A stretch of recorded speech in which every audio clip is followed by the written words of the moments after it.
ચલો good morning students. ચલો આપણે ક્રેશ કોર્સના પ્રથમ ચેપ્ટર ઘન અવસ્થાનો આપણે અભ્યાસ કરીએ. બરાબર, આપણે જાણીએ છીએ કે પદાર્થની મુખ્યત્વે ત્રણ ભૌતિક અવસ્થાઓ જોવા મળે છે. એક ઘન, બીજું પ્રવાહી અને ત્રીજી વાયુ અવસ્થા. આપણે પ્રવાહી અને વાયુ અવસ્થાનો અભ્યાસ આપણે ધોરણ 11 માં કરી ચૂક્યા છીએ. બરાબર, અને ઘન અવસ્થાનો અભ્યાસ આપણે ધોરણ 12 ની અંદર કરવાનો છે. આપણે જાણીએ છીએ ભાઈ ઘન પદાર્થોને ચોક્કસ કદ અને આકાર હોય છે, એટલે એ પોતાનો આકાર જાળવી શકે છે. ઘન પદાર્થોમાં ઘટક કણો વચ્ચેનું આકર્ષણ બળ એટલું પ્રબળ હોય છે કે આપણે એમની સપાટી પરના અણુઓને જકડી રાખી શકીએ છીએ. એના કારણે ઘન પદાર્થો ઠોસ જોવા મળે છે, સખત જોવા મળે છે. બરાબર, ચલો આપણે ઘન પદાર્થોનું મુખ્યત્વે બે રીતે વર્ગીકરણ કરી શકીએ છીએ. એક અસ્ફટિકમય ઘન પદાર્થ અને બીજું સ્ફટિકમય ઘન પદાર્થ. બરાબર, તો ચલો એના વિશે આપણે આગળ અભ્યાસ કરીએ. તો અહીંયા આપણે જોઈ શકીએ છીએ કે ભાઈ સ્ફટિકમય ઘન પદાર્થ, તો સ્ફટિકમય ઘન પદાર્થ કેવા હોય? સાચા ઘન હોય છે.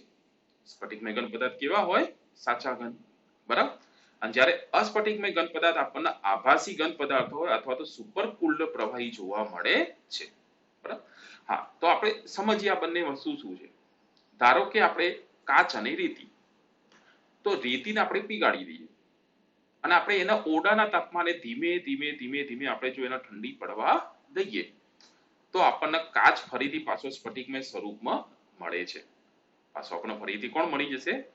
સોરી, રેતી આપણને ફરીથી સ્ફટિકમય સ્વરૂપમાં મળે છે.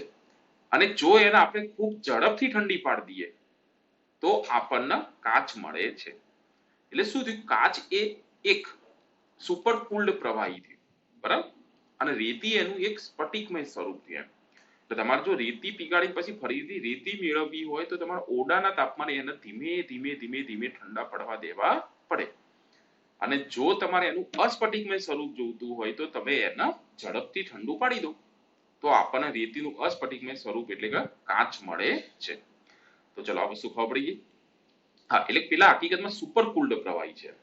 બરાબર, હા, ઘન પદાર્થ પણ નહીં, પ્રવાહી પણ નહીં, એટલે આપણે એમને કેવા કહીએ છીએ? આભાસી ઘન પદાર્થો. ચલો આટલું શું ખબર પડી ગયા. ચલો એના પછી બીજો મુદ્દો છે કે ભાઈ ઘટક કણો જે હોય એ સ્ફટિકમય ઘન પદાર્થોની અંદર એક ચોક્કસ પુનરાવર્તીય પાથને અનુસરે છે. બરાબર, જ્યાં બાજુની આકૃતિ જે છે એની અંદર આપણને દેખાય છે કે ભાઈ અહીંયા જો બધા ઘટક કણો કેવા છે? એક ચોક્કસ પાથમાં ગોઠવાયેલા છે. જ્યારે અહીંયા આપણે જોઈશું તો આ રેન્ડમનેસમાં ગોઠવાયેલા છે. કેવા ગોઠવાયેલા છે? અનિયમિત ગોઠવાયેલા આપણને જોવા મળે છે, જે કોઈ ચોક્કસ ક્રમમાં નથી. જ્યારે આ આપણને કેવા જોવા મળશે? ચોક્કસ ક્રમમાં. હા, એટલે કે અસ્ફટિકમય ઘન પદાર્થોમાં આવી કોઈ ક્રમને અનુસરતા નથી, જ્યારે સ્ફટિકમય ઘન પદાર્થો નિયમિત આપણને જોવા મળે છે. ચલો એક એક્ઝામ્પલ થી સમજીએ કે ધારો કે એક સોસાયટી હોય 200-500 મકાનની, તો એની અંદર રહેલા બધા મકાનો કેવા જોવા મળે આપણને? નિયમિત જોવા મળે છે, કે એક ચોક્કસ પાથમાં પુનરાવર્તન પામતા હશે. અને જ્યારે આપણે ગામડામાં રહેલી શેરીઓ, તો ગામડામાં રહેલી શેરીઓ કેવી જોવા મળે આપણને? અનિયમિત પાથમાં જોવા મળે. એમાં બધા થોડા ઘરમાં ક્રમ જળવાય, પછી પાછો ના જળવાય, પાછો જળવાય, એમ આપણને જોવા મળતું હોય છે. એટલે કે સ્ફટિકમય પદાર્થોની અંદર જે ઘટક કણો હોય એ આપણને ચોક્કસ ક્રમને અનુસરે છે, અને આ ક્રમ જે રહ્યો એ આપણને લાંબા ગાળા સુધી જોવા મળશે. આ ક્રમ આપણને ક્યાં સુધી જોવા મળશે? લાંબો ક્રમ જળવાય ત્યાં સુધી જોવા મળે છે. જ્યારે આની અંદર ટૂંકી માત્રા સુધી જ જોવા મળે, બહુ લાંબો નહીં. ચલો આટલી શું ખબર પડી ગઈ. સ્ફટિકમય ઘન પદાર્થોનું જો આપણે ઠારણ કરવામાં આવે, શું કરવામાં આવે? ઠારણ એટલે કે કુલિંગ, તો આપણે એમના ઘણા બધા સ્વરૂપો મેળવી શકીએ છીએ, જેને આપણે શું કહીએ? પોલિમોર્ફિઝમ. કે સ્ફટિકમય સ્વરૂપના ઘણા બધા સ્વરૂપો આપણે મેળવી શકીએ, એને આપણે શું કહીએ છીએ? પોલિમોર્ફિઝમ. જ્યારે અસ્ફટિકમય ઘન પદાર્થોમાં આવું બનતું નથી. બરાબર, ચલો બીજી વસ્તુ કે સ્ફટિકમય ઘન પદાર્થો ચોક્કસ ગલન એન્થાલ્પી ધરાવે છે, જ્યારે અસ્ફટિકમય પદાર્થોને ચોક્કસ ગલન એન્થાલ્પી હોતી નથી. એનું કારણ શું? કે ભાઈ સ્ફટિકમય ઘન પદાર્થો જે રહ્યા એમને ચોક્કસ ગલન બિંદુ હોય છે. એમના ગલન બિંદુ કેવું હોય? ચોક્કસ. જ્યારે અસ્ફટિકમય ઘન પદાર્થોને ચોક્કસ ગલનબિંદુ જોવા મળતા નથી, બરાબર. એટલે કે અસ્ફટિકમય ઘન પદાર્થો તાપમાનના ગાળા દરમિયાન ધીમે ધીમે ધીમે પોચા પડે છે અને પછી એ પ્રવાહી સ્વરૂપમાં આવશે. જ્યારે સ્ફટિકમય ઘન પદાર્થને એક ચોક્કસ ગલનબિંદુ હોય, બરાબર. ઉદાહરણ તરીકે આપણે સમજીએ કે બરફ, તો બરફનું ગલનબિંદુ આપણને ખબર છે કેટલું છે, 0°C. એટલે જ્યારે 0°C ગલનબિંદુ આવશે ત્યારે શું થશે, પાણી બરફ બનવાનું ચાલુ થશે. જ્યાં સુધી પાણી બધો બરફ ના બની જાય ત્યાં સુધી ટેમ્પરેચર બદલાતું નથી. ખ્યાલ આવી વસ્તુ? હા, એટલે કે એ દરમિયાન શું થાય, પદાર્થનું ભૌતિક સ્વરૂપ બદલાય પણ તાપમાન બદલાશે નહીં. એટલે આપણે કહીએ કે ગલનબિંદુ ચોક્કસ રહેશે, કારણ કે તાપમાન તો બદલાયું જ નહીં. હા, એટલે ગલનબિંદુ કેવું હોય, ચોક્કસ હોય.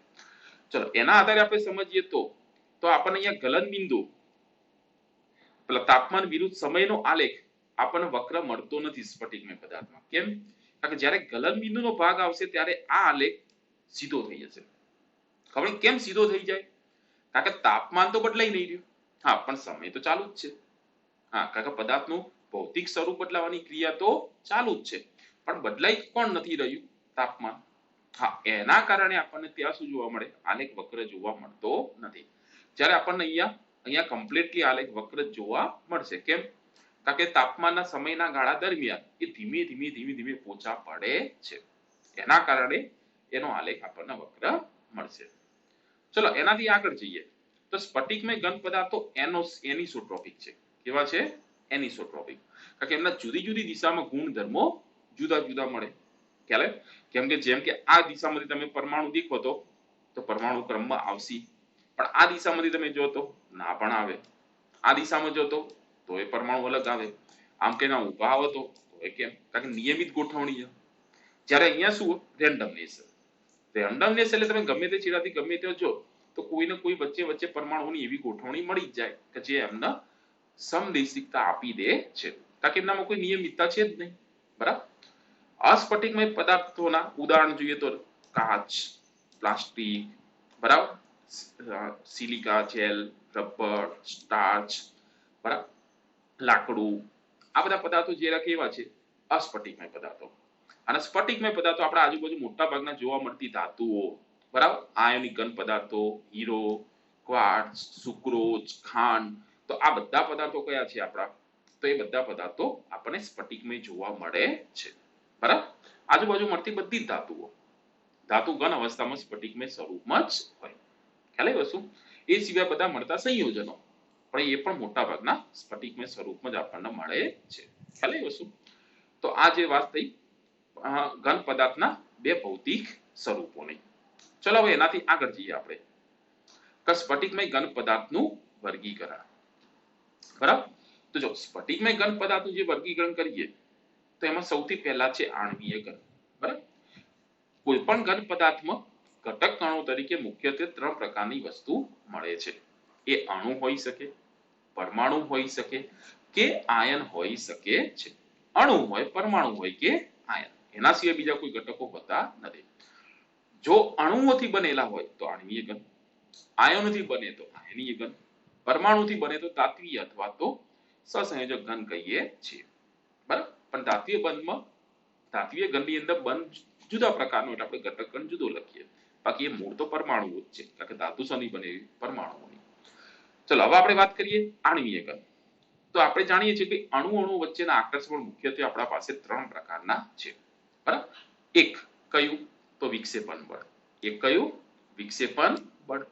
તો વિક્ષેપણ બળ કોના વચ્ચે હોય કે જે અણુઓ અધ્રુવીય હોય અથવા તો એમના વચ્ચે વિદ્યુત ઋણતાનો તફાવત ખૂબ ઓછો હોય તો એમના વચ્ચે આપણને કેવું બળ જોવા મળે, વિક્ષેપણ બળ જોવા મળે છે. ખબર? વિક્ષેપણ કોના વચ્ચે જોવા મળે, જે અણુઓ અધ્રુવીય હોય અથવા તો એમના વચ્ચે વિદ્યુત ઋણતાનો તફાવત ખૂબ ઓછો હોય અથવા તો એમની દ્વિધ્રુવીય ચાક માત્રા શૂન્ય થતી હોય, તો એ બધા માટે વિક્ષેપણ બળનો સમાવેશ થાય. જેમ કે આર્ગોન એક નિષ્ક્રિય વાયુ છે, બરાબર. બીજું ઉદાહરણ છે CCl4, બરાબર. એ પણ એક ધ્રુવીય છે, કાર્બન ક્લોરીન વચ્ચે વિદ્યુતનો તફાવત છે પણ શું થાય, પરિણામી દ્વિધ્રુવ ચાક માત્રા શૂન્ય છે. એવું ને એવું બીજું ઉદાહરણ CO2, એની પરિણામી દ્વિધ્રુવ ચાક માત્રા શૂન્ય જ છે.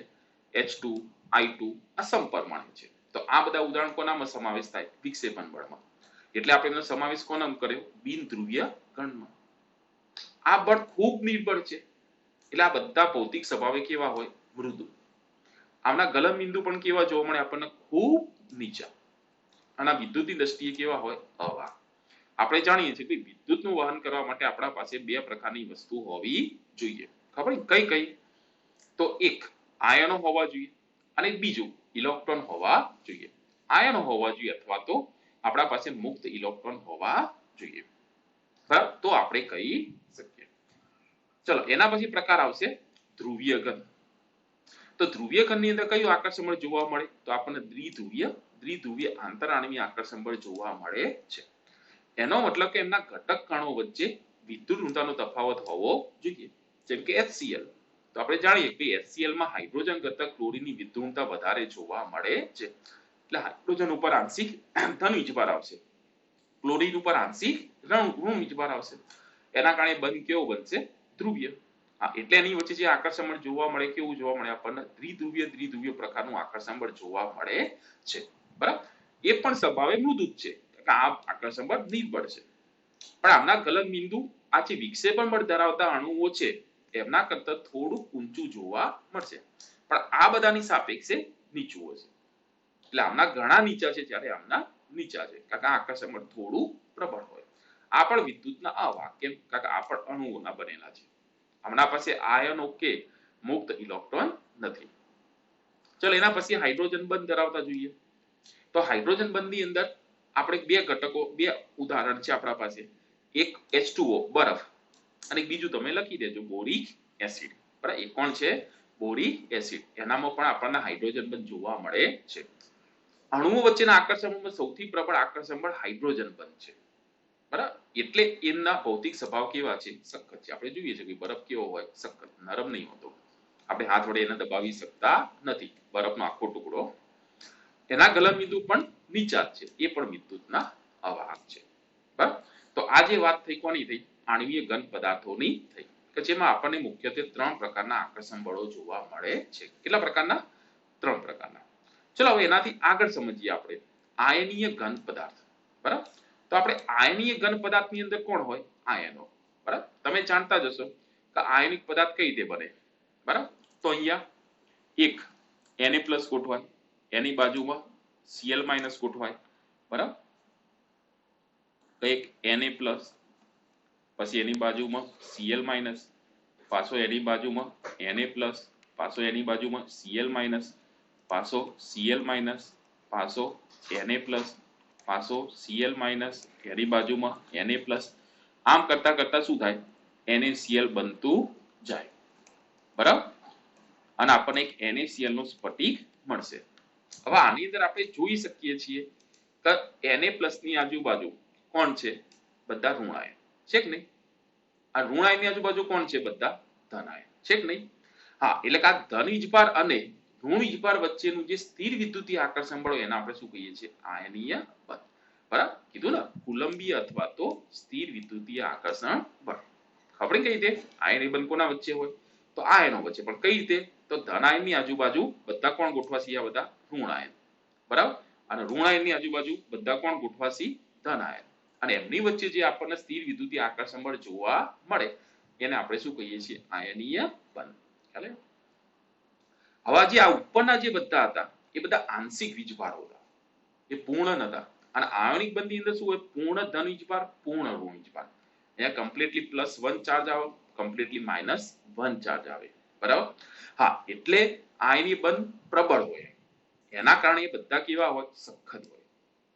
પણ બરડ હોય એનો મતલબ શું? કે હાથમાંથી જો પડી જાય તો તૂટી જાય, અનિયમિત રીતે તૂટી જાય. એટલે એમના આપણે શું કહીએ? બરડ. એમના ગલન બિંદુ ખૂબ ઊંચા છે. ખ્યાલ આવી ગયો? કેમ? કારણ કે એમનો બંધ ખૂબ પ્રબળ છે. હવે આયનિક સંયોજનના ઉદાહરણ કોણ? તો ધાતુ અને અધાતુ વચ્ચેથી બનતા સંયોજનો NaCl, MgO, ZnCl, તો મોટા ભાગના સંયોજનો કેવા હોય છે? આયનીય જોવા મળે છે. આ બધા નહીં પણ મોટા ભાગના આપણને કેવા મળશે? આયનીય. ચલો એના પછી વાત કરીએ તો આ ઘન અવસ્થામાં અવાહક હોય. કેમ? કારણ કે ઘન અવસ્થાની અંદર જે આપણે આ આયનો લખ્યા તો આ આયનો ચલિત રહી શકતા નથી. અને ચલિત નથી રહી શકતા એના કારણે એ કેવા રહે છે? અવાહક. પરંતુ જો પીગલિત અવસ્થા હોય અથવા તો જલીય દ્રાવણ હોય તો એમાં સુવાહક જોવા મળે છે. પીગલિત અવસ્થામાં અથવા તો જલીય દ્રાવણમાં એ આપણને વાહક જોવા મળે છે. કારણ કે પીગલિત અવસ્થામાં આયનો જુદા પડી જશે અને જલીય દ્રાવણમાં પણ એમનું વિયોજન થઈ જાય, એના કારણે પણ આયનો જુદા પડી જાય, એટલે એ વાહકતા દર્શાવી શકે છે. અને આયનો વિદ્યુતનું વહન કરે એટલે શું બની જાય? સુવાહક.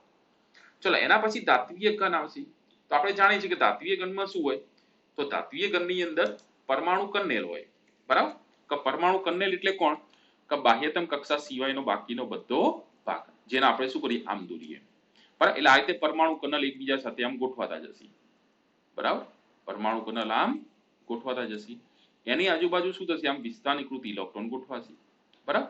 નીચે પણ પરમાણુ કન્નલ આ રીતે ગોઠવાતા જશે અને એની આજુબાજુ વિસ્થાનીકૃત ઇલેક્ટ્રોનનો શું ગોઠવાતો જશે? આમ સમુદ્ર ગોઠવાતો જશે અને આપણને ધાત્વિય બંધ જોવા મળશે. એટલે અહીંયા પણ આપણને એક પ્રકારનું આકર્ષણ બળ જ ઉદ્ભવ્યું. કોના વચ્ચેનું? તો એક આ પરમાણુ કન્નેલ અને એક આ વિસ્થાનીકૃત ઇલેક્ટ્રોન, અથવા તો આપણે એને સ્થાનાંતરિત ઇલેક્ટ્રોન પણ કહીએ છીએ, અથવા તો આપણે એને ડીલોકલાઇઝ ઇલેક્ટ્રોન પણ કહીએ છીએ. તો આમના વચ્ચેનું જે આપણને આકર્ષણ બળ જોવા મળે એને આપણે ધાત્વિય બંધ કહીએ છીએ. કે ભાઈ બિન સ્થાનીકૃત ઇલેક્ટ્રોન સમુદ્રમાં ધન આયન.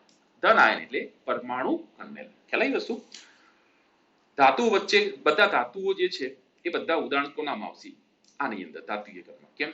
કારણ કે ધાતુ વચ્ચે કયો બંધ આપણને જોવા મળશે? ધાત્વિય બંધ. તો ખ્યાલ આવી વસ્તુ? ચલો આ બધા કેવા હશે? સખત પણ ટીપાઉ, બરાબર? સખત પણ ટીપાઉ અને તન્ય, ખેંચી શકાય તેવા. આમને આપણે સરળતાથી ખેંચી શકીએ છીએ, એટલે કે તન્ય પણ છે, બરાબર? આમના ગલનબિંદુ પ્રમાણમાં કેવા જોવા મળશે? ખૂબ ઊંચા. આમના ગલનબિંદુ પ્રમાણમાં કેવા જોવા મળે? ખૂબ ઊંચા, બરાબર? બીજી વસ્તુ, આ ઘન અવસ્થામાં અને પીગલિત અવસ્થામાં પણ વાહક જ છે. કેમ? કારણ કે એમના જે ઇલેક્ટ્રોન છે એ ફ્રી છે, એ આખા સ્ફટિકમાં જવા માટે સક્ષમ છે. આપણે કીધા ને બિન સ્થાનીકૃત. કેવા છે? બિન સ્થાનીકૃત એટલે કે આખા સ્ફટિકમાં જવા માટે સક્ષમ છે. એટલા માટે ઘન અવસ્થામાં પણ વિદ્યુતનું વહન દર્શાવી શકે છે અને પ્રવાહી અવસ્થામાં પણ વિદ્યુતનું વહન દર્શાવી શકે છે. ચલો એના પછી આવશે સહસંયોજક ઘન, અથવા તો આપણે એને બીજા શબ્દમાં જાળીદાર ઘન પદાર્થો પણ કહીએ છીએ. આમના વચ્ચે ઘટક કણ તરીકે કોણ હોય? પરમાણુ. પણ પ્રશ્ન શું થાય કે આ જે પરમાણુઓ જે રહ્યા એ આખા સ્ફટિકમાં સળંગ જોડાયેલા હોય. જેમ કે તમને બાજુમાં હીરાની રચનામાં જોવા મળશે કે બધા જ કાર્બન કેવા જોડાયેલા? સળંગ. એમ આમ આખા સ્ફટિકમાં જેટલા કાર્બન પરમાણુ બધા એકબીજા સાથે જોડાયેલા જોવા મળશે. જ્યારે અહીંયા એવું ના હોય બિન ધ્રુવીય ઘનમાં, કે એક આયોડિનનો અણુ બની ગયો તો એક આયોડિનનો અણુને બીજો પાણી આયોડિનનો અણુ વચ્ચે વિક્ષેપણ બળ ઉદ્ભવે. જેમ કે એક પાણીનો અણુ આપણે દોરી દઈએ, એક ખબર છે કે ભાઈ આપણે એક પાણીનો અણુ લખી દીધો આમ HOH, અને હવે જ્યારે એના બાજુમાં બીજો પાણીનો અણુ આવશે તો આમના વચ્ચે આકર્ષણ બળ કયું હોય? હાઇડ્રોજન બંધ. સહસંયોજક બંધ ના હોય, બરાબર? એટલે આપણે જાણીએ છીએ કે ભાઈ બે પાણીના અણુ વચ્ચે કોના? બે પાણીની અંદર ઓક્સિજન અને હાઇડ્રોજન વચ્ચે કયો હોય? સહસંયોજક બંધ હોય. પણ બે, એક આ પાણીનો અણુ, એક આ બાજુમાં રહેલો બીજો પાણીનો અણુ, પણ આ બંને વચ્ચે કયો હોય? તો એ હાઇડ્રોજન બંધ હોય. પડી ખબર વસ્તુ? હા, એટલે આણ્વિક ઘન જે રહ્યા એ બધા મુખ્યત્વે તો સહસંયોજક બંધ જ ધરાવે છે, પણ એમના પરમાણુઓ વચ્ચે. પણ જ્યારે એમના અણુઓ વચ્ચે શું થાય? એ નવા પ્રકારના આકર્ષણ બળ ઉદ્ભવે. એટલે આમના વચ્ચે પણ સહસંયોજક બંધ જ છે મુખ્ય, પણ આ અણુઓ વચ્ચેના બંધના કારણે એમના પ્રકાર પડે. કારણ કે ઘન જે બનશે એ એમના અણુઓ વચ્ચેના આકર્ષણ બળથી બનશે, પરમાણુ વચ્ચેના નહીં. એટલે એમને અલગ પ્રકાર આપ્યો આણ્વીય ઘન. અને જ્યારે આ ઘનમાં કોનો સમાવેશ થાય? કે જે સહસંયોજક બંધથી જ આખો ઘન બનતો હોય એમ, બરાબર? જેમ કે આ હીરો છે, એની બાજુમાં રહેલો આ ગ્રેફાઇટ છે, તો આ ગ્રેફાઇટ પણ તમે જો એની અંદર રહેલા બધા જ પરમાણુ એકબીજા સાથે શું હોય? સળંગ લેટીસમાં જોડાયેલા છે, બરાબર? જેટલા હોય એ બધા છે. એટલે કે આ કેવા બને? એક સળંગ રચના ધરાવતા બને એમ. એટલે આપણે એને શું કહીએ છીએ? જાળીદાર ઘન પદાર્થો તરીકે પણ ઓળખીએ છીએ. ખ્યાલ આવી વસ્તુ? એટલે આવા સળંગ રચનાઓ ધરાવતા હોય એ બધાનો સમાવેશ થાય સહસંયોજક ઘનમાં થાય છે. બીજી વસ્તુ કે આમના સહસંયોજક બંધ વચ્ચે જો તમને છિદ્રો દેખાતા હશે, જાળી જેવી રચના બનતી દેખાય, એટલે આમનું નામ જાળીદાર ઘન પદાર્થ આપેલું છે.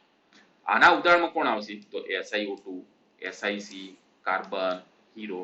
હવે સહસંયોજક બંધ ધરાવતા બધા નહીં, પણ જે સહસંયોજક બંધ ધરાવતા પરમાણુઓ પણ આખા સળંગ લેટીસમાં ગોઠવાયેલા હોય એમનો જ આમાં સમાવેશ થાય છે. પડી ખબર? આ બધા ખૂબ સખત હોય કાકા બંધ પ્રબળ છે. ઉદાહરણ તરીકે હીરો, આમના ગલનબિંદુ પણ ખૂબ ઊંચા હોય. આ કેવા છે? વિદ્યુતના અવાહક.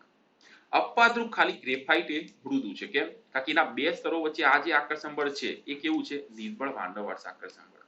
એના કારણે ગ્રેફાઇટ સ્વભાવે મૃદુ છે અને વિદ્યુતનો વાહક છે. એ આપણે પી વિભાગમાં સમજીશું. તો આપણે જો આ મુખ્યત્વે શું જોયું સમજ્યું, તો આપણે ઘન પદાર્થોનું વર્ગીકરણ સમજ્યા. બરાબર? ચલો આપણે એનાથી આગળ જઈએ. હવે આપણે એકમ કોષને સમજીએ. ચલો એકમ કોષ એટલે શું અને સ્ફટિક લેટીસ એટલે શું? આપણે કીધું કે ભાઈ સ્ફટિકમય ઘન પદાર્થોની અંદર આપણને નિયમિત ગોઠવણી જોવા મળે છે. એની અંદર રહેલા ઘટક કણો. હવે તમે જાણો છો કે એની અંદર રહેલા ઘટક કણો કોણ છે? અણુ, પરમાણુ કે આયન. એટલે કે એમાં અણુ, પરમાણુ કે આયન નિયમિત ત્રિપરિમાણીય ગોઠવણીમાં આપણને જોવા મળે છે. કેવા જોવા મળશે? નિયમિત ત્રિપરિમાણીય ગોઠવણીમાં જોવા મળે છે. એટલે કે નિયમિત જે ત્રિપરિમાણીય ગોઠવણીમાં જોવા મળે એના ઉપરથી આપણે સમજીએ. એટલે કે આ જે ઘટક કણોની નિયમિત જે ત્રિપરિમાણીય ગોઠવણી છે એને આપણે સ્ફટિક લેટીસ કહીએ છીએ. આખા સ્ફટિકમાં જે નિયમિત ત્રિપરિમાણીય ઘટકો ગોઠવાયા એને આપણે શું કહીએ છીએ? સ્ફટિક લેટીસ.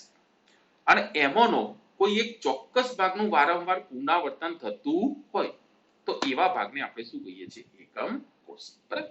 એક સાદા ઉદાહરણથી સમજીએ, જેમ કે સોસાયટી. હવે આપણે કોઈ સોસાયટીમાં મકાન લેવું હોય તો આપણે આખી સોસાયટીનો અભ્યાસ કરવાનો જરૂર નથી, પણ બિલ્ડરે બનાવેલા એક સેમ્પલ હાઉસનો જો આપણે અભ્યાસ કરી લઈએ તો આપણને ખ્યાલ આવી જાય કે આખી સોસાયટીમાં કેવા પ્રકારના મકાન બનશે. કારણ તમને ખબર જ છે. કેમ? કારણ કે આખી સોસાયટીમાં એના એ જ મકાનનું વારંવાર શું થવાનું છે? પુનરાવર્તન થવાનું છે. એના એ જ મકાનનું શું થવાનું? વારંવાર પુનરાવર્તન. હા, એટલે આપણે કહી શકીએ કે સોસાયટી એ આપણી એક સ્ફટિક લેટીસ છે, પણ એની અંદર રહેલું એક સેમ્પલ હાઉસ એ એનો એકમ કોષ છે. આ જ કોન્સેપ્ટ વૈજ્ઞાનિકોએ વિચાર્યો કે આપણે જો કોઈ ઘન પદાર્થ હોય એનો આખો અભ્યાસ કરવો આખી સ્ફટિક લેટીસનો, એની જગ્યાએ એમાંથી આપણે એક એવો ભાગ નક્કી કરીએ કે જેનું એ સ્ફટિકમાં વારંવાર શું થતું હોય? પુનરાવર્તન થતું જોવા મળે, તો આપણે એને શું કહીએ? તો આપણે ઘન પદાર્થનો અભ્યાસ સરળ બનશે. ખ્યાલ આવી વસ્તુ? હા, એટલે એમને શું કરી? એકમ કોષની સંકલ્પના આપી. એટલે કે એકમ કોષ એટલે શું? કે ભાઈ સ્ફટિકનો એવો નાનામાં નાનો ભાગ કે જેનું વારંવાર પુનરાવર્તન થતું હોય અને એ ઘનની લાક્ષણિકતાઓ સમજાવતો હોય તો આપણે એને શું કહીએ છીએ? એકમ કોષ. અને આવા એકમ કોષ નિયમિત ત્રિપરિમાણમાં ગોઠવાતા જાય એટલે આપણે એને શું કહીએ છીએ? સ્ફટિક લેટીસ. ચલો આટલી શું ખબર પડી ગયા? ચલો કોઈ પણ એકમ કોષ હોય તો આ એકમ કોષને 8 ખૂણાઓ જોવા મળે. બરાબર? આ એકમ કોષને ખૂણા કેટલા હોય? 8. બરાબર? અહીંયા હું પહેલા લખી દઉં કે કોઈ પણ એકમ કોષ હોય તો એને ખૂણા કેટલા જોવા મળે? 8. બરાબર? ફલક કેટલી જોવા મળશે? તો આપણને ખબર છે કેટલી? 6. ધાર કેટલી હોય? તો આપણે જાણીએ છીએ કેટલી? 12. અને કેન્દ્ર કેટલા હોય? તો એને કેન્દ્ર એક જ હોય. બરાબર? એટલે કે ખૂણા 8 હોય, ફલક 6 હોય, ધાર 12 હોય અને કેન્દ્ર એક જ જોવા મળે છે. બરાબર? ચલો હવે આપણે એનાથી આગળ સમજીએ. બાજુની આકૃતિ તમને દેખાશે જ કે આપણા ખૂણા કેટલા છે. એક જ મિનિટ, કર્સર શોધી.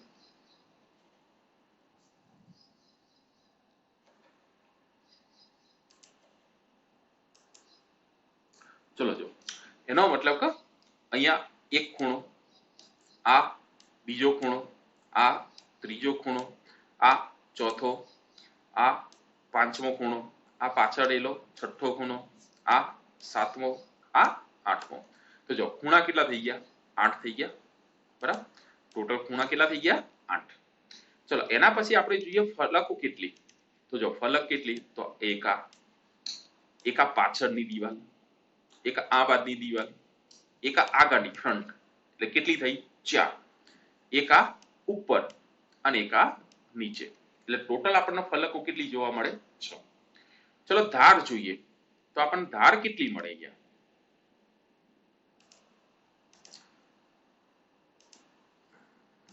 તો ધાર કઈ ગઈ તો આ 1 પછી આ 2 પછી આ પાછા 3 પછી આ 4 આ 5 આ 6 આ 7 આ 8 9 આ 10 11 આ 12 તો આપણને ધાર કેટલી જોવા મળી ટોટલ 12 મળી કે નહીં ચલો આટલી શું ખબર પડી ગયા હા અને કેન્દ્ર તો વચ્ચે સેન્ટરમાં કેન્દ્ર હોય જ બરાબર એટલે કોઈ પણ એકમ કોષના 8 ખૂણા હોય 6 ફલક હોય ધાર 12 હોય અને કેન્દ્ર 1 હોય ખ્યાલ આવ્યો શું પણ મોટા ભાગના એકમ કોષમાં આ જોવા મળે ખ્યાલ આવ્યો પણ એકમ કોષ એટલે એવો પુનરાવર્તિત થતો ભાગ છે હા એવું જરૂર નહીં કે આવો જ હોય બધામાં પણ 99% આવો જ હોય છે ચલો હવે આપણે એનાથી આગળ રચના સમજીએ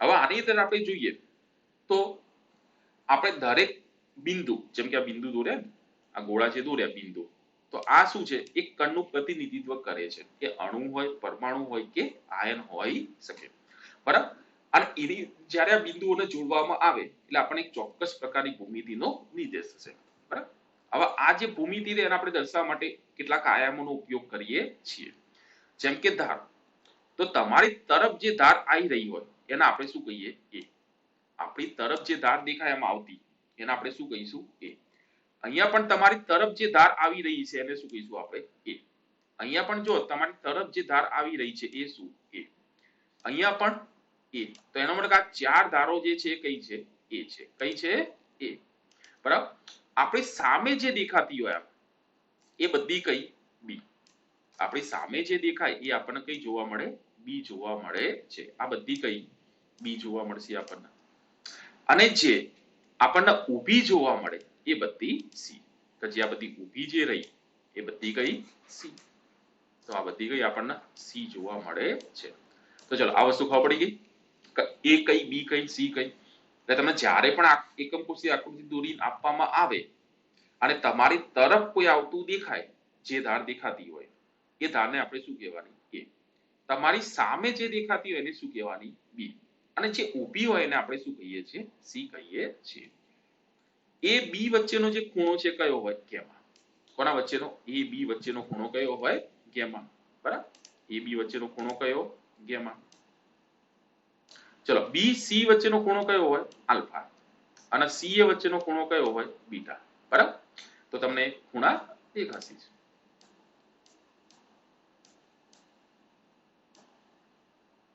તો બરાબર એટલે કે આલ્ફા બીટા ગેમા તો ચલો આટલી શું ખબર પડી ગયા બરાબર તો આ ત્રણેય આયામો આવડશે એના ઉપરથી આપણે એકમ કોષો નક્કી કરી શકીએ ચલો એનાથી આગળ સમજીએ તો આપણને આવા કેટલા પ્રકારના એકમ કોષ મળે તો આપણને એક એકમ કોષ મળ્યો આદિ તો આપણે આદિને ક્યારે કહીશું કે આપણે જાણીએ છીએ કે જેના 8 ખૂણા ઉપર માત્ર પરમાણુ મળે તો આપણે એને કેવો એકમ કોષ કહીશું આદિ ખાલી એક કોના 8 ખૂણા ઉપર 8 પરમાણુ મળે જેમ કે આ નીચેની રચનામાંથી આપણને દેખાશે બરાબર જેમ કે હું આમ દોરું તો જો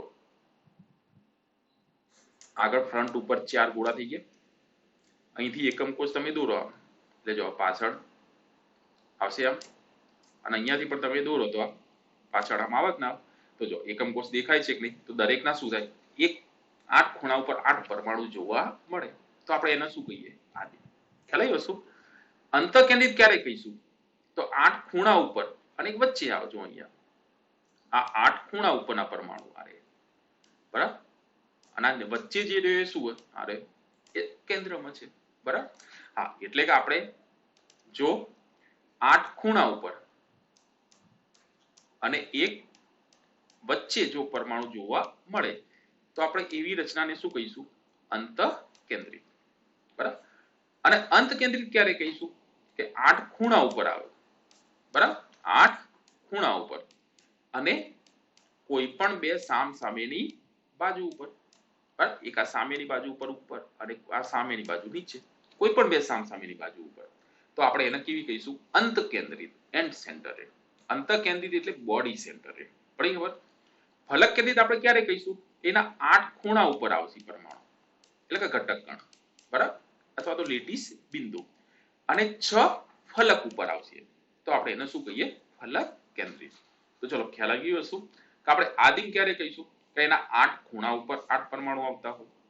અંત કેન્દ્રિત ક્યારે કહીશું આપણે? 8 ખૂણા ઉપર અને એક વચ્ચે કેન્દ્રમાં આવે ત્યારે. અંત કેન્દ્રિત ક્યારે કહીશું? 8 ખૂણા ઉપર અને કોઈ પણ બે સામસામેની બાજુ ઉપર આવે ત્યારે. અને ફલક કેન્દ્રિત ક્યારે કહીશું? તો 8 ખૂણા ઉપર અને 6 બાજુ ઉપર આવે ત્યારે. તો ચલો આટલું શું ખબર પડી ગયા? આવડશે તમને? બરાબર. તો આ 4 પ્રકારના એકમ કોષો તમારે યાદ રાખવાના છે. બરાબર. ચલો હવે એનાથી આગળ આપણે સમજીએ.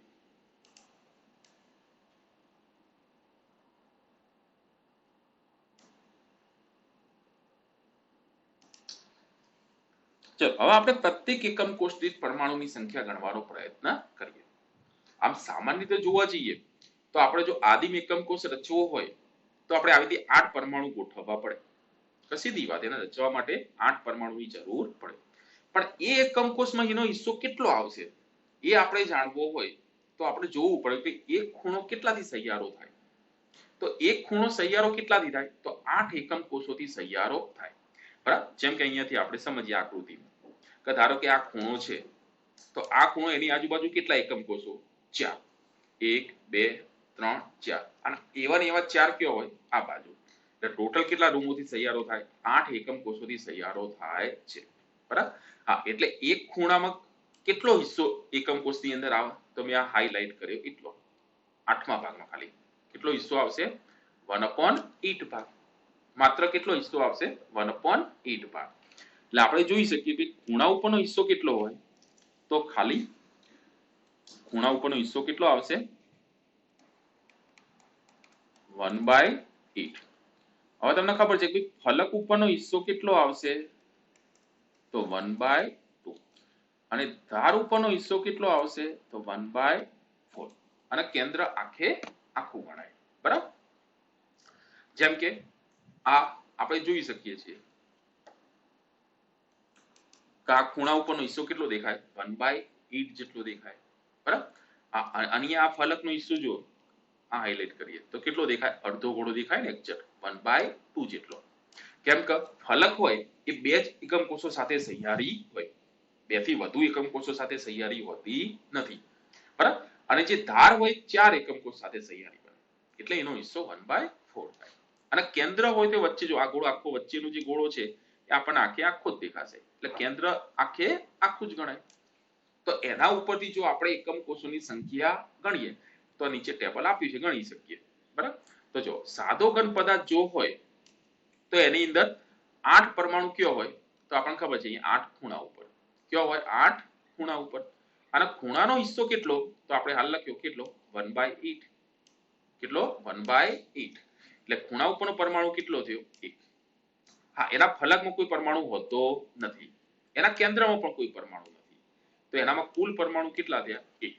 બરાબર. એટલે કે આદિમ એકમ કોષની અંદર પરમાણુ કેટલા આવશે? તો 1 આવશે. કેટલા આવશે? 1. ચલો એના પછી અંતકેન્દ્રિતની ચર્ચા કરીએ. તો અંતકેન્દ્રિત જે ગણ હોય બીસીસી, એની અંદર 8 ખૂણા ઉપર તો 8 આવશે જ, એનો હિસ્સો 1/8, એટલે કેટલા થાય? 1. અને વત્તા એમના ફલકમાં કોઈ નહીં હોતું, પણ અંતકેન્દ્રમાં આપણને એક જોવા મળશે. અહીંયા જો બાજુ દોરેલી છે, અંતકેન્દ્રમાં વચ્ચે આપણને એક જોવા મળશે. એટલે આપણે એને શું કહીએ? આઈડિયો વચ્ચે. બરાબર. હા, એટલે એમાં કુલ પરમાણુ કેટલા થઈ જાય? 2. 8 ખૂણા ઉપરનો એક અને એક વચ્ચેના કેન્દ્રનો. ચલો ફલક કેન્દ્રિત રચના હોય તો એના 8 ખૂણા ઉપર તો 8 હશે જ, અને ખૂણા ઉપરનો હિસ્સો કેટલો ગણાય? 1/8, એટલે એ 1, વત્તા એના 6 ફલકો ઉપર 6 પરમાણુ છે, અને ફલકનો હિસ્સો કેટલો હોય એકમ કોષમાં? 1/2, એટલે એ કેટલા થશે? 3. હા, એના અંતકેન્દ્રમાં કોઈ પરમાણુ જોવા મળતા નથી, એટલે કુલ પરમાણુ કેટલા થઈ જાય? અહીંયા 4. તો ચલો આટલી શું ખબર પડી ગઈ કે ભાઈ સાદા ઘનની અંદર એક પ્રત્યેક એકમ કોષની પરમાણુની સંખ્યા 1 થશે, અંતકેન્દ્રિતમાં 2 થશે, ફલક કેન્દ્રિતમાં 4 થશે. અંત કેન્દ્રિત હોય તો 8 ખૂણા ઉપરનો 1 અને 2 ફલક ઉપરનો 1 એમ થઈ એમાં પણ 2 થશે. એટલે અહીંયા આપણે બે પ્રકારના પ્રશ્નો પૂછી શકીએ. કેમ પૂછે કે સાદો ઘન અથવા તો આદિમ એકમ કોષ મારે રચવો હોય, સાદો ઘન અથવા તો કેવો આદિમ એકમ કોષ, તો એનો જો મારે રચવો હોય તો આપણે કેવી રીતે રચી શકીએ? તો એના રચવા માટે તમારે 8 પરમાણુની જરૂર પડે. પણ એમ પ્રશ્ન પૂછે કે આદિમ એકમ કોષમાં પ્રત્યેક એકમ કોષ કેટલા પરમાણુ? તો એમાં એક એકમ કોષમાં કેટલો હિસ્સો આવે? તો 8 ખૂણા ઉપરના 1/8 ભાગ એટલે 1 જ થાય. એટલે કેટલો થાય? 1 જ થાય. બરાબર? તો બે પ્રશ્નો તમને ખબર પડી ગયા છે. એમ તમારે બીસીસી એકમ કોષ રચવો કેટલા પરમાણુ જોઈએ? તો 9. કેમ? તમારે 8 ખૂણા ઉપર મૂકવા પડે, એક વચ્ચે. અને જ્યારે પ્રત્યેક એકમ કોષી પરમાણુ એમાં કેટલા આવશે? તો 2 છે. તમારે ફલક કેન્દ્રિત એકમ કોષ રચવો હોય તો કેટલા પરમાણુ જોઈએ? તો 8 ખૂણા ઉપર 8 એટલે કે 1 અને 6 ફલક ઉપરના કેટલા? 3. બરાબર? એટલે કુલ કેટલા થયા? 4. તો ચલો આટલી વસ્તુ ખબર પડી ગયા. અંત કેન્દ્રિત રચવો હોય તો 8 ખૂણા ઉપર કોઈ પણ બે સામસામે એટલે 10. પણ પ્રત્યેક એકમ કોષ કેટલા એમાં? તો 2 છે. બરાબર? તો આ વાત થઈ એકમ કોષોની. ચલો હવે આપણે એનાથી આગળ જઈએ. સ્ફટિક પ્રણાલી. કે ઘન પદાર્થોમાં આપણને જુદી જુદી કેટલા પ્રકારની સ્ફટિક પ્રણાલીઓ મળી શકે? તો આપણે એનો અભ્યાસ કરીએ. બરાબર? તો આપણને જુદી જુદી કેટલી મળી શકે? તો જે સ્ફટિક પ્રણાલી છે એ એના લક્ષણોથી જુદી પડે. કે લક્ષણો એટલે કયા?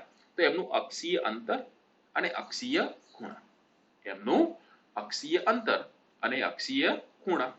એના આધારે આપણને અહીંયા જુદી જુદી 7 પ્રકારની સ્ફટિક પ્રણાલી જોવા મળે છે. બરાબર?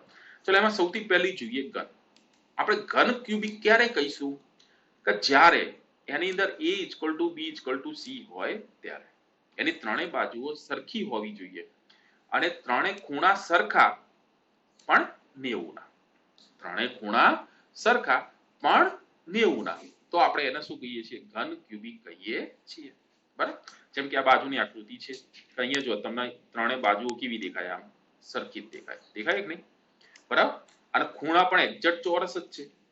એટલે કેવો દેખાય? ખૂણા પણ 90 ના દેખાશે. તો આવા એકમ કોષને આપણે કેવો કહીશું? આદિમ એકમ કોષ કહીએ છીએ. ખ્યાલ આવી વસ્તુ? તો આને આપણે શું કહીશું? આવી સ્ફટિક પ્રણાલીને આપણે શું કહીશું? સમઘનીય. આવી સ્ફટિક પ્રણાલીને આપણે શું કહીએ છીએ? સમઘનીય સ્ફટિક પ્રણાલી કહીએ છીએ.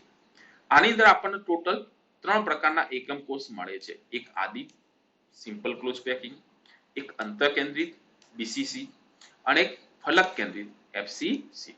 એટલે કે આમાં આપણને મુખ્યત્વે 3 પ્રકારના એકમ કોષ મળે છે.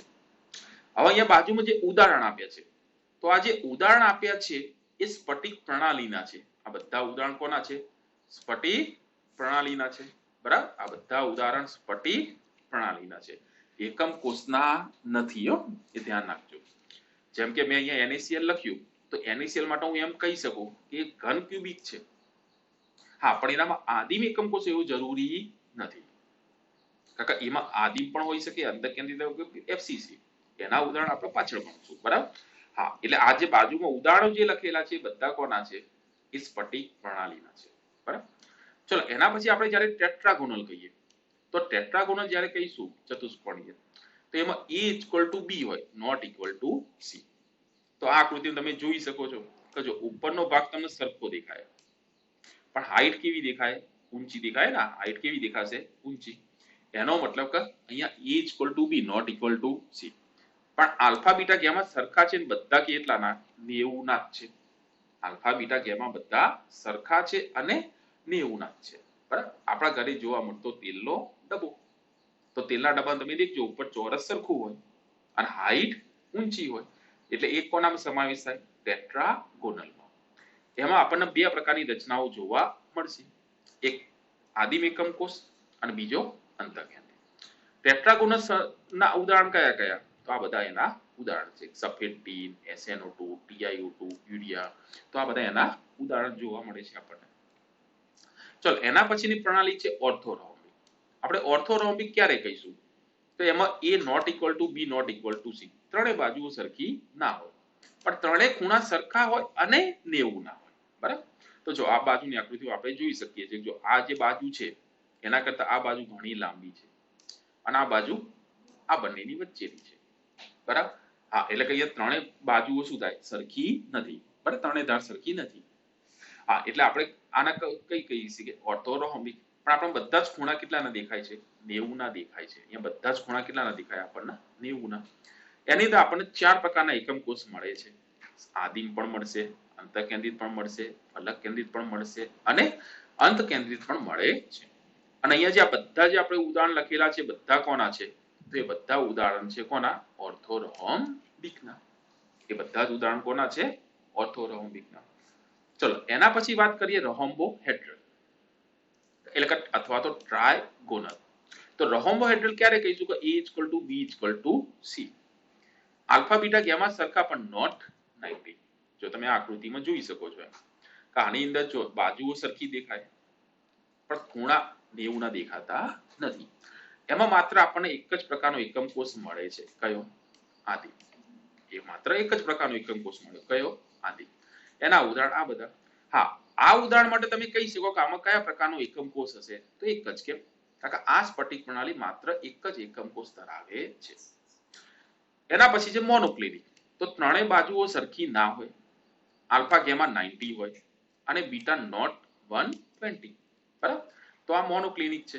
બરાબર, પણ આ આકૃતિ બુકમાં આપેલી ખોટી છે. બરાબર, હા, કારણ કે એમાં ખૂણા 90 ના દેખાય છે આપણને. ચલો એમાં આપણને બે પ્રકારના એકમ કોષ મળશે, એક આદિમ અને અંત કેન્દ્રિત.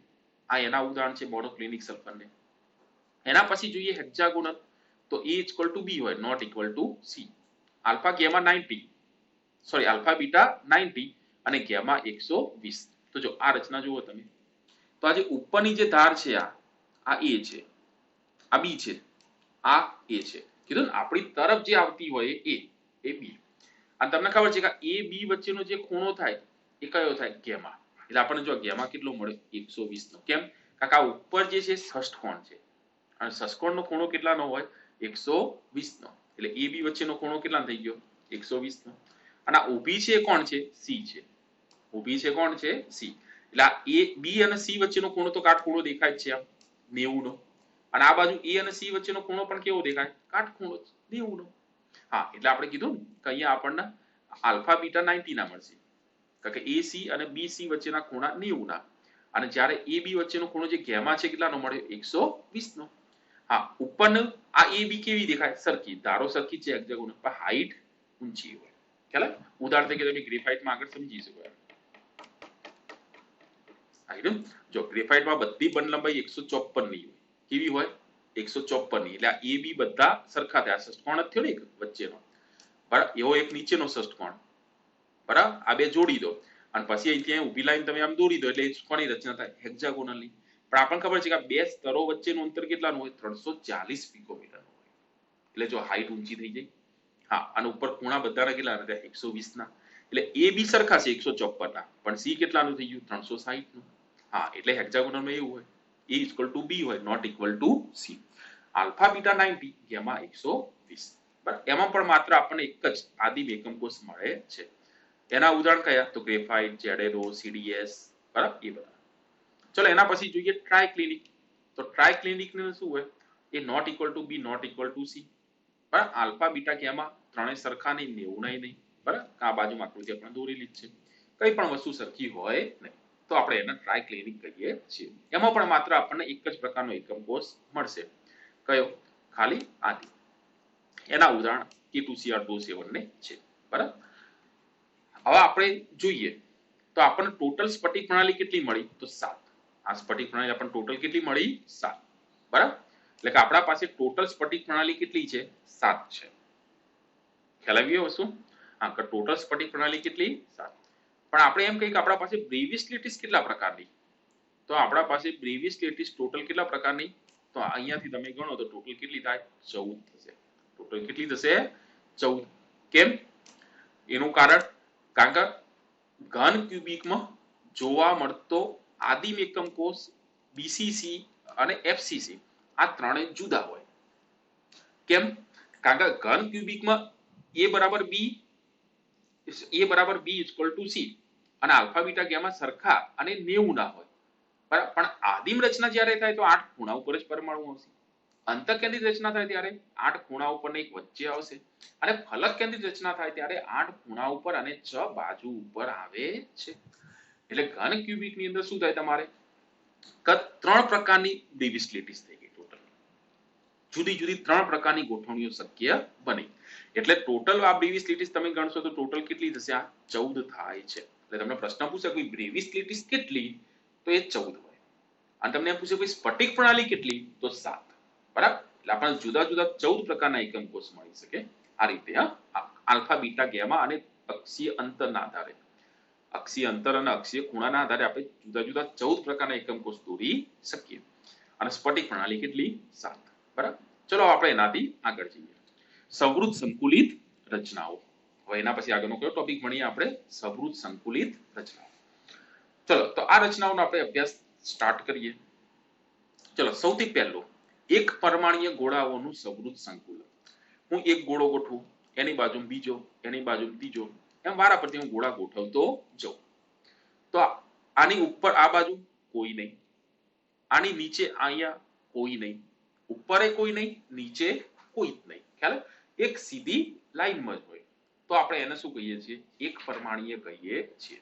બરાબર? હવે આ ગોળાની આજુબાજુ કુલ કેટલા ગોળા ગોઠવાયા છે? અહીંયા 2 જ ગોળા ગોઠવાયેલા છે. એટલે આનો સવર્ગાંક કેટલો થશે? 2. બરાબર? એટલે એક પરમાણ્વીય સવૃત સંકુલનમાં હંમેશા સવર્ગાંક આપણને 2 મળે છે. ખ્યાલ? કાકા આજુબાજુ કોઈ છે જ નહીં. સવર્ગાંક એટલે શું? કે એના સાથે સીધા જોડાયેલા પરમાણુઓની સંખ્યા. કે ભાઈ સવર્ગાંક એટલે શું? તો એના સાથે સીધા જોડાયેલા પરમાણુઓની અથવા તો ગોળાઓની સંખ્યા, જેને આપણે શું કહીએ છીએ? સવર્ગાંક કહીએ છીએ. તો ખ્યાલ આવી ગયો? ચલો એના પછી દ્વિપરિમાણ જોઈએ. તો આપણે જે આવું એક સ્તર ગોઠવ્યું, એવું ને એવું એક સ્તર અહીંયા ગોઠવી દેવાનું. તો આ સ્તર આપણે ગોઠવી ચૂક્યા. બરાબર?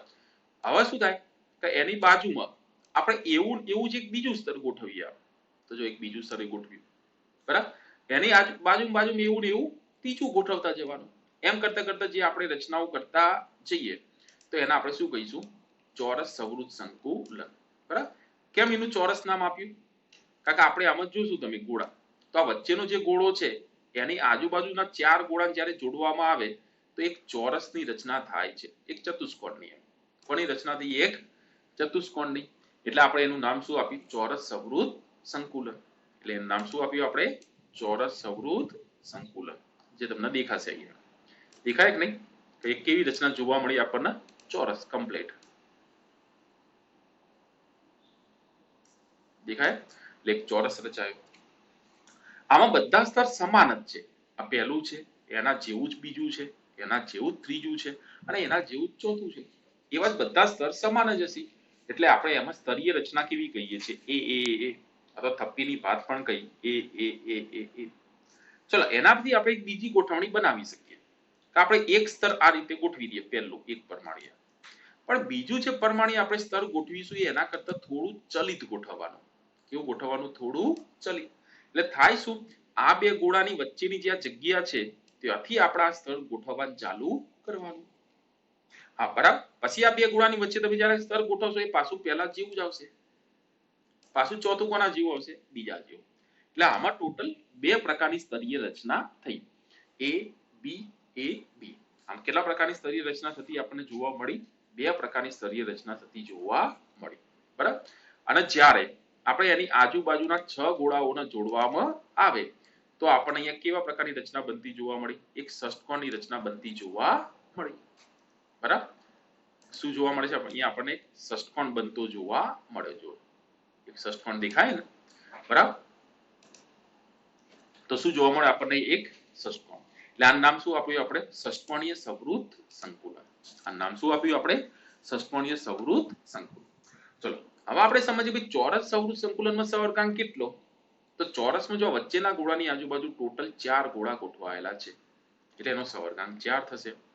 જ્યારે ષષ્ઠકોણીય સવૃત સંકુલનમાં તો આ ગોળાની આજુબાજુ ટોટલ 6 ગોળા ગોઠવાયેલા એટલે એનો સવર્ગાંક કેટલો થશે? 6 થતો જોવા મળશે આપણને. બરાબર? એટલે ષષ્ઠકોણીયમાં 6 હોય. તો દ્વિપરિમાણમાં 2 રચનાઓ સમજી ગયા કે ચોરસની અંદર સ્તરીય રચના એ બરાબર અને સવર્ગાંક 4.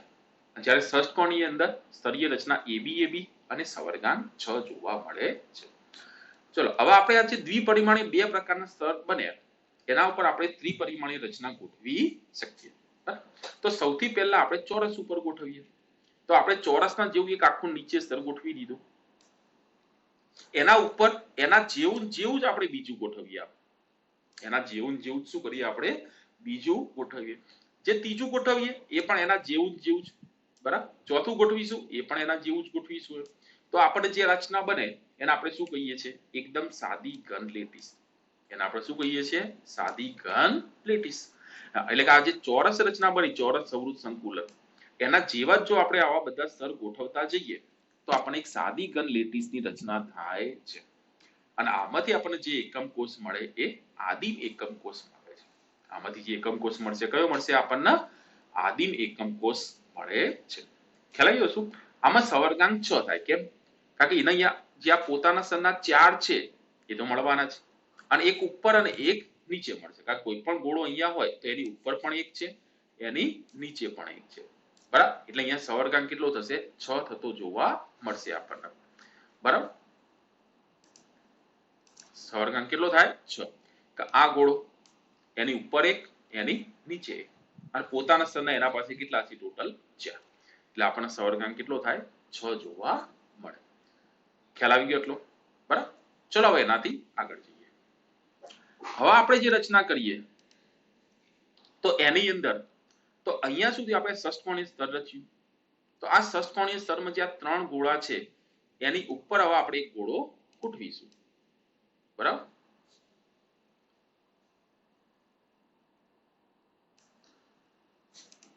કે આ 3 ગોળા છે એની ઉપર અહીંયા એક ગોળો ગોઠવવાનો તમારે, બરાબર, હા, એટલે આપણે જો નીચે એક આછું સ્તર દોરેલું છે અને એની ઉપર આપણે એક ડાર્ક સ્તર દોરીને બીજો સ્તરની રચના કરી, બરાબર, એટલે અહીંયા આપણને બે પ્રકારના છિદ્રો ઉદ્ભવ્યા, એક ચતુષ્ફલકીય છિદ્ર અને બીજું અષ્ટફલકીય છિદ્ર।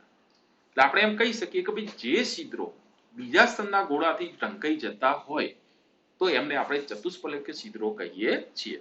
જેમ કે આ જો નીચે 3 આછા ગોળા તમને દેખાતા હશે અને એની ઉપર મેં એક આ ગોળો આખો ગોઠવી દીધો, બરાબર, એટલે ટોટલ કેટલા 4 ગોળાની વચ્ચે આ છિદ્ર રચાયું, બરાબર, તમને હાઇલાઇટ કરેલું દેખાય જ છે, જો નીચે 3 ગોળા દેખાય જ છે, દેખાય ને, કયા કયા, તો આ પહેલો, આ બીજો અને આ ત્રીજો, બરાબર, નીચે આછા 3 ગોળા અને એની ઉપર મેં હાઇલાઇટ કરેલો ગોળો, એટલે આ 4 ગોળાની વચ્ચે જે છિદ્ર રચાયું તો એ છિદ્રને આપણે શું કહીએ છીએ, ચતુષ્ફલકીય છિદ્ર કહીએ છીએ, બરાબર, જે આપણને અહીંયા બાજુની આકૃતિમાં દોરેલું છે કે નીચે 3 અને એની ઉપર 1, બરાબર, એટલે આ જે છિદ્ર રચાયું કયું રચાયું, ચતુષ્ફલકીય છિદ્ર રચાયું, બરાબર, તો ખ્યાલ આવી ગયો શું આ, બરાબર, હા, તો એવા ચતુષ્ફલકીય છિદ્રો કયા, તો આખી લાઈનમાં જે બધા છે એ જ રીતના રચાય। અમુક વખત એવું પણ બને કે ઉપરના સ્તરના 3 નીચેનો એક, જેમ કે આ 3 જો કાંટા છે અને આપણે એની નીચે એક આ દોર્યો, બરાબર, આ એક કયો દોર્યો એની નીચે, એમ બે પ્રકારે આની છિદ્રોની રચના થતી જાય, કે નીચેનાનો એક ઉપરના 3 અથવા તો નીચેનાના 3 ઉપર 1, એમ 4 ગોળાની વચ્ચે જે આ બધા છિદ્રો રચાતા જાય એને આપણે ચતુષ્ફલકીય છિદ્રો કહીએ છીએ। અને આનો સવર્ગાંક કેટલો જોવા મળે આપણને, 4 જોવા મળે છે, આનો સવર્ગાંક કેટલો હશે, 4। ચલો આપણે શું ખબર પડી ગયા? ચલો હવે એનાથી આગળ જઈએ આપણે અષ્ટફલકીય છિદ્ર। તો અષ્ટફલકીય છિદ્ર આપણે ક્યારે કહીશું, કે જ્યારે નીચેના સ્તરનું ત્રિકોણીય છિદ્ર, બરાબર, જેમ કે આ તમને દેખાતું છે નીચેના સ્તરનું આ ત્રિકોણીય છિદ્ર ભેગું થયું, બરાબર, અને ઉપરના સ્તરનું પણ ત્રિકોણીય છિદ્ર, આવી રહ્યું, જો ઉપરના સ્તરનું પણ ત્રિકોણીય છિદ્ર, એમ 6 ગોળાની વચ્ચે જે આ રચાય એને શું કહીશું આપણે, અષ્ટફલકીય છિદ્ર કહીએ છીએ। જેમ કે આ બાજુનું આકૃતિ છે, નીચેના આમ 3 ઉપરના આમ 3, એમ 6 ગોળાની વચ્ચે જે આ છિદ્ર રચાય એને શું કહેવાય, અષ્ટફલકીય, બરાબર, એટલે નીચેના 3 ગોળા આ, બરાબર, એક આ અને એક આ, બરાબર, અને ઉપરના સ્તરના બીજા 3, એક આ બ્લુ રંગનો, એક આ બીજો બ્લુ રંગનો અને એક આ બાજુ બીજો બ્લુ રંગનો, બરાબર, હા, એટલે કે 3 બ્લુ ઉપરના અને 3 નીચેના ગ્રીન, એમ 6 ગોળાની વચ્ચે જે રચાય કયું બને અષ્ટફલકીય છિદ્ર બને છે. આ જોવા તમને દેખાશે કે નીચે આ એક ગોળો, આ બીજો, આ ત્રીજો અને ઉપર 3 કયા તો આ પહેલો, આ બીજો અને એક આ ત્રીજો, એટલે કે ઉપર 3 ને નીચે 3 એમ 6 ગોળાની વચ્ચે જે આ છિદ્રો રચાય છે એને આપણે શું કહીએ છીએ અષ્ટફલકીય છિદ્ર કહીએ છીએ.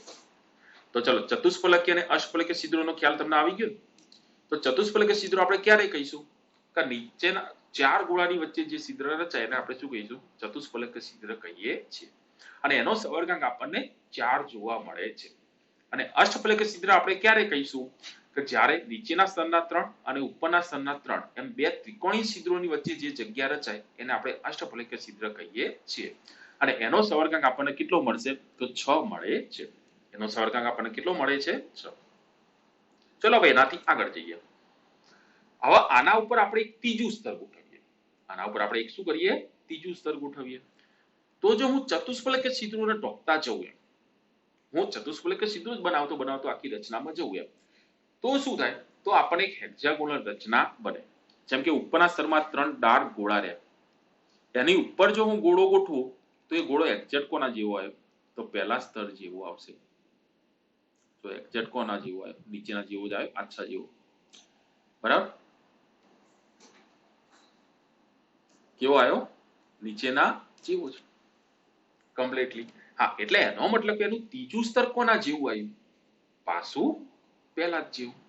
બરાબર હા એટલે આપણે હેક્સાગોનલમાં રચના કેવી જોવા મળે કે નીચેના સ્તરમાં વચ્ચેનો ગોળો એની આજુબાજુ 6 બરાબર પછી એની ઉપર કેટલા આવશે 3 બરાબર પાછા એના ઉપર પાછા કેટલા આવશે પહેલા સ્તર જેવા 6 જ પાછા એની ઉપર કેટલા આવશે 3 બરાબર એ રીતે આખી રચના થતી જોવા મળશે. જો અહીંયા સમજી શકો છો કે નીચેના ગોળાની આજુબાજુ કેટલા આવું 6 આવું બરાબર 6 કયા તો આપણે તમને લખીને બતાવીએ બરાબર હાઇલાઇટ કરીને સીધે સીધા. જો આ વચ્ચેનો ગોળો છે ને આ એક એનો પડોશી આ બીજો પડોશી આછા જોજો 3 આ 4 આ 5 અને એક આ 6 એટલે જો વચ્ચેનો જે સેન્ટરમાં ગોળો જે છે બરાબર એના પર પીળાથી દોરી દઈએ આવ્યો કે નહીં.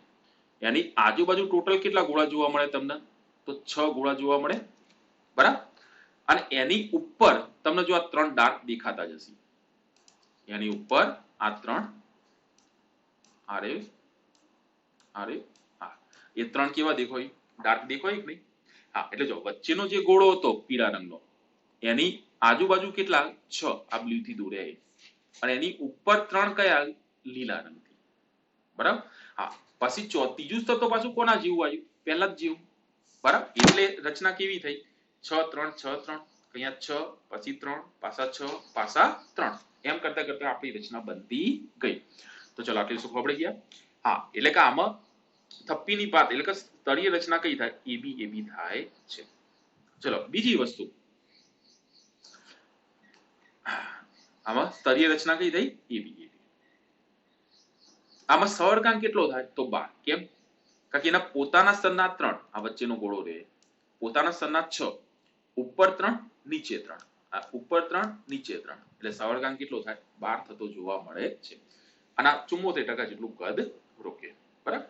હવે તમારી જે એફસીસી રચના છે એની અંદર આપણે જો પ્રત્યેક એકમ કોષ દીઠ પરમાણુ ગણીએ તો એ જુદા થાય બરાબર. હા એ આપણે આગળ ગણે એ રીતે ના થાય. કેમ કારણ કે આના પાસે ટોટલ ખૂણા કેટલા છે તો 12 છે.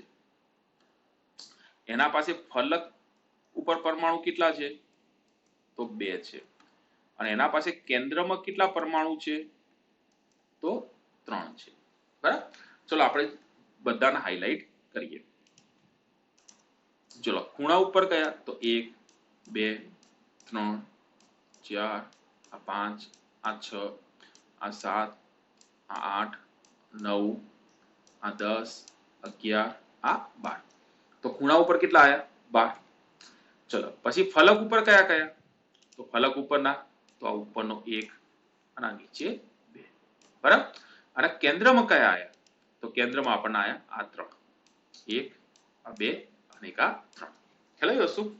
આ પ્રશ્ન એ થાય કે હેક્સાગોનલમાં અહીંયા ષષ્ટકોણ છે. આ ષષ્ટકોણ હોવાના કારણે જે આ ખૂણો જે થાય એ ખૂણો કેટલાનો થાય 120 નો.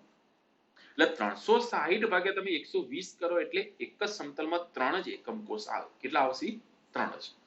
અને જ્યારે એફસીસી ને એમાં ખૂણો કેટલાનો હોય? 90 નો. એટલે આપણે 360 ભાગ્યા 90 કરી એટલે 4 આવે. એટલે એક જ સ્તરમાં 4 એકમ કોષ આવે અને 4 ઉપર નાના. એટલે આપણે ત્યાં શું કીધું કે એક ખૂણો 8 એકમ કોષી તૈયાર હોય. પણ અહીંયા કેટલા આવશે? 3 જ સંપર્કમાં આવે. 3 પોતાના સ્તરના, 3 ઉપરના સ્તરના. એટલે કેટલા થાય? ટોટલ 6 થાય. બરાબર? એટલે એક ખૂણા ઉપરનો હિસ્સો કેટલો આવે? તે 1/6. કેટલો થાય? 1/6. એટલે આપણે અહીંયા કોનાથી ગણવું પડે? 1/6 થી ગણવું પડે. ગુણ્યા 1/6. એટલે એમના ખૂણા ઉપરનો પરમાણુ કેટલો થાય? તો 2 થાય. ફલક તો આપણને ખબર છે ફલકનો તો હિસ્સો કેટલો હોય? 1/2 જ હોય. કારણ કે ફલકમાં બીજું કોઈ હોય નહીં. એટલે કેટલો થાય? 1. અને કેન્દ્ર ઉપરના આખે આખા 3. એટલે તમને અહીંયા કુલ પરમાણુ કેટલા થઈ ગયા? 6. એટલે તમારા એસસીપી એકમ કોષમાં કુલ પરમાણુ સંખ્યા 6 આવશે. હા, આદિમાં 1, અંતઃકેન્દ્રિતમાં 2, ફલક કેન્દ્રિતમાં 4, અંત કેન્દ્રિતમાં 2 અને હેક્સાગોનલ એકમ કોષની અંદર 6. રચના ખબર પડી ગઈ? અને હેક્સાગોનલ એકમ કોષ તમારે રચવું હોય તો કેટલા પરમાણુની જરૂર પડે? તો ટોટલ આ કેટલા? આ 12, 2, 2, 14, 3, 17 તમારા પરમાણુ ગોઠવવા પડે. ત્યારે તમને હેક્સાગોનલ એકમ કોષની રચના થાય. બરાબર? પડી ગયો વરસો? અને એમાં પ્રત્યેક એકમ કોષ પરમાણુ કેટલા થાય? તો 6 થાય. કેટલા થાય? 6. કાકામાં ષષ્ટકોણ હોવાના કારણે એનો ખૂણા ઉપરનો હિસ્સો 1/6 થાય. તો આ હેક્સાગોનલની વાત થઈ. ચલો હવે એના ઉપર આપણે ફલક કેન્દ્રિત એકમ કોષની રચના કરીએ. તો ચલો ફલક કેન્દ્રિતમાં શું થાય? કે આપણે જે આ સ્તર ગોઠવ્યું 2, તો એ તો કોમન જ હોય બંનેમાં. પણ હવે જ્યારે ત્રીજું સ્તર આપણે ગોઠવીશું તો એ કેવી રીતે ગોઠવીશું? તો આપણે જે અષ્ટફલકીય છિદ્ર છે એને ટોકવાનું. તો હું જો અષ્ટફલકીય છિદ્ર ઉપર અહીંયા કોઈ ગોળો દોરું આ, તો એ ગોળો તમે ધ્યાનથી દીખજો તો તમને કોઈના જેવો કોમન દેખાશે નહીં. ખ્યાલ? પેલામાં શું દેખાતો હતો? એક્ઝેક્ટ કોમન દેખાતો હતો. જ્યારે આ કોમન દેખાતો નથી. બરાબર? એના બાજુના અષ્ટફલકીય છિદ્ર પર હું બીજો દોરું તો જો એ કોમન દેખાશે નહીં આપણને. દેખાય કોઈ? ના. અહીંયા નીચેના અષ્ટફલકીય છિદ્ર પર હું ગોળો દોરું તો એ પણ આપણને કેવો દેખાય? પેલા જેવો કોમન દેખાતો નથી. દેખાય કોઈ? ના. બરાબર? હા, એટલે કે આમાં 3 સ્તરની રચના થઈ ગઈ. બરાબર? તો પહેલું સ્તર, બીજું સ્તર, ત્રીજું. 3 સ્તર એકબીજાથી કેવા? જુદા. બરાબર? હવે જો નીચેનું જે સ્તર હતું પહેલું, એમાં હેક્સાગોનલની જેમ જ શું હોય? વચ્ચે એક ગોળો, એની આજુબાજુ 6. બરાબર? એના ઉપરનું સ્તર હતું એના જેમ જ કેટલા? 3. પણ આમાં હવે ત્રીજું સ્તર જુદું આવ્યું. જો તો એમાંય શું આયા? બીજા 3 આયા. એટલે આમાં રચના શું થાય? 6, 3, 3. અને પછી ચોથું સ્તર આવશે તો તમે આ જે 4 ગ્રીન છે એના ઉપર તમે કોઈ ગોળો ગોઠવો. તમે આ જે ગ્રીન છે એના ઉપર જો હું કોઈ ગોળો ગોઠવીશ આમ તો એક્ઝેક્ટ કોના જેવો આવે? પહેલાના સ્તર જેવો આવી જશે. બરાબર? કોના જેવો આવશે? એક્ઝેક્ટ પહેલા જેવો. બરાબર? હા, એટલે આપણે શું કહીશું કે આમાં 4 સ્તરે એકમ કોષ બને. બરાબર? 1, 2, 3, 4. પણ થપ્પીની વાત કઈ થાય? A, B, C, A.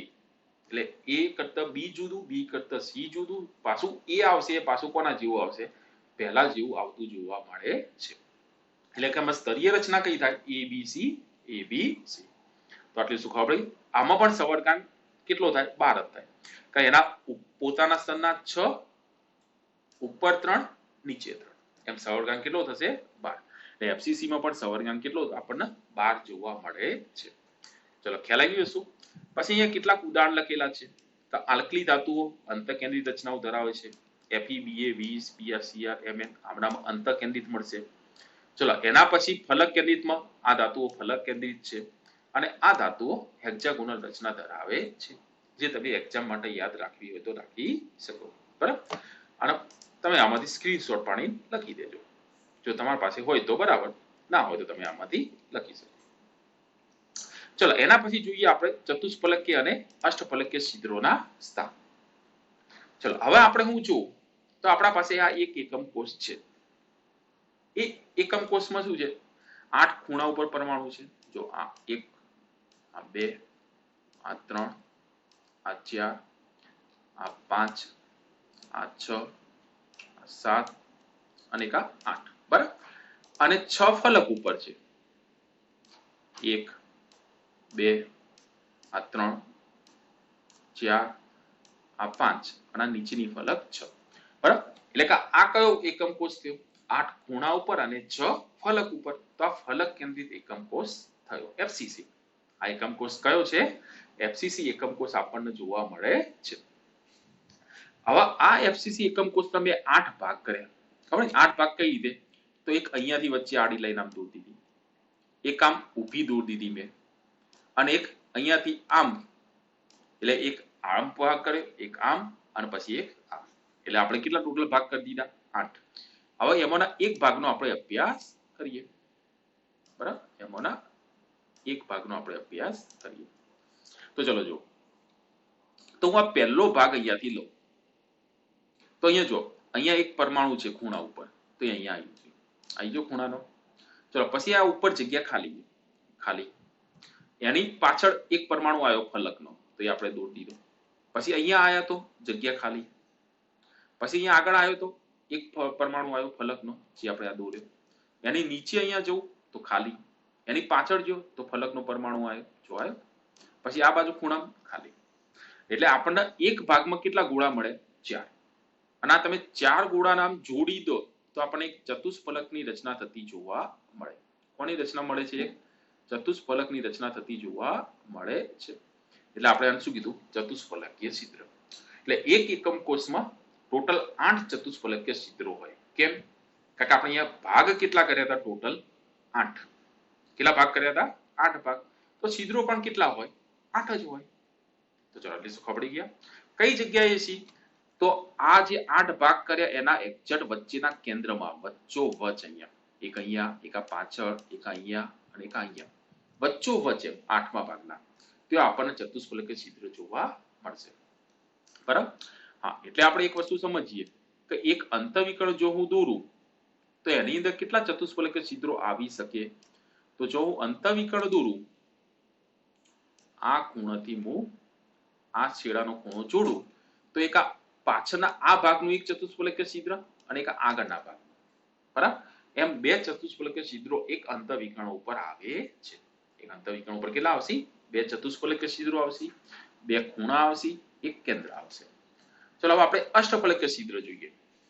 તો હું વચ્ચેના 6 ફલક ઉપરના જો 6 પરમાણુ જોડી દઉં તો આપણને એક અષ્ટફલકની રચના થાય છે. 6 ખૂણા ઉપરના આ 6 પરમાણુ જોડવામાં આવે તો આપણને જો વચ્ચેનો એક અષ્ટફલક બનતો જોવા મળે. મળ્યો ને આખો, બરાબર. હા, એટલે એક અષ્ટફલકીય છિદ્ર કયો હોય? એક્ઝેક્ટ વચ્ચોવચ. પછી બાકીના અષ્ટફલકીય છિદ્રો કયો હોય? તો એ દરેક ધાર ઉપરથી શરૂ થશે. કઈ રીતે? કે 2 ખૂણા ઉપરના અને એક ફલક ઉપરનો, એક એકમ કોષનો. એવો ને એવા બાજુનો એક એકમ કોષ અહીંયાથી આમ જતો હશે, એના પણ ખૂણા ઉપરના 2 કોમન અને એનો ફલકનો. એ જ રીતે આવાજ ફ્રન્ટમાં આગળ આવતો હશે, બરાબર. એમ આ 4 એકમ કોષોની વચ્ચે આપણને એક અષ્ટફલકીય છિદ્રની રચના થશે. પણ આપણે જાણીએ છીએ કે ભાઈ અષ્ટફલકીય છિદ્રનો હિસ્સો કેટલો ગણાય? ધાર ઉપરનો. હા, તો ધાર કેટલી હોય ટોટલ? તો તમને ખબર છે કે અહીંયા ધાર ટોટલ કેટલી હશે? તો ધાર ટોટલ 12 હશે. અને એનો હિસ્સો કેટલો ગણાય? 1/4. એટલે એ કેટલા થશે? તો 3 થાય. હા, અને કેન્દ્રમાં કેટલા હતા? તો 1. એટલે કુલ કેટલા થઈ ગયા? તો 4. બરાબર. કુલ કેટલા થશે? અહીંયા આપણને 4 થતા જોવા મળે. એટલે કુલ કેટલા થશે? અહીંયા 4. તો આટલી વસ્તુ ખબર પડી ગયા? આવડશે? હા, એટલે કે અષ્ટફલકીય છિદ્રો કેટલા હોય? 4. ચલો ચતુષ્ફલકીય છિદ્રો કેટલા જોવા મળશે આપણને? 4. સોરી, ચતુષ્ફલકીય છિદ્રો 8 હોય. એટલે આપણે આના ઉપરથી આપણી સંખ્યા લખવી હોય તો લખી શકીએ. કઈ? કે ભાઈ ચતુષ્ફલકીય છિદ્રો કે ટેટ્રાહેડ્રલ, એક જ મિનિટ, કે ટેટ્રાહેડ્રલ વોઇડ્સ કેટલા? 8. અષ્ટફલકીય છિદ્રો કેટલા? 4. અને પ્રત્યેક એકમ કોષની પરમાણુ સંખ્યા એફસીસી કેટલી હોય? 4. એટલે આપણે લખી શકીએ જો પરમાણુ સંખ્યા n હોય તો અષ્ટફલકીય n અને ચતુષ્ફલકીય છિદ્રોની સંખ્યા 2n એટલે કે n 2n આપણને જોવા મળે બરાબર n અને 2n ચલો આટલી શું ખબર પડી ગઈ કારણ કે એક એકમ કોષમાં અષ્ટફલકીય છિદ્રો 8 હોય ચતુષ્ફલકીય 4 હોય કઈ રીતે 12 ધાર ઉપરનો 1/4 હિસ્સો થઈ 3 અને એક કેન્દ્રમાં એમ કરીને કેટલા હશે આપણને 4 અને એકમ પ્રત્યેક એકમ કોષ પરમાણુ કેટલા હોય 4 એટલે આપણે જો સંખ્યા n લખીએ an તો ચતુષ્ફલકીય છિદ્રો કેટલા હોય 2n બરાબર ચલો આટલા સુધી ખ્યાલ આવી ગયો હવે આના આગળનો પાર્ટ આપણે આના પછીના નેક્સ્ટ લેક્ચરમાં શીખીએ બરાબર આપણે આટલા સુધી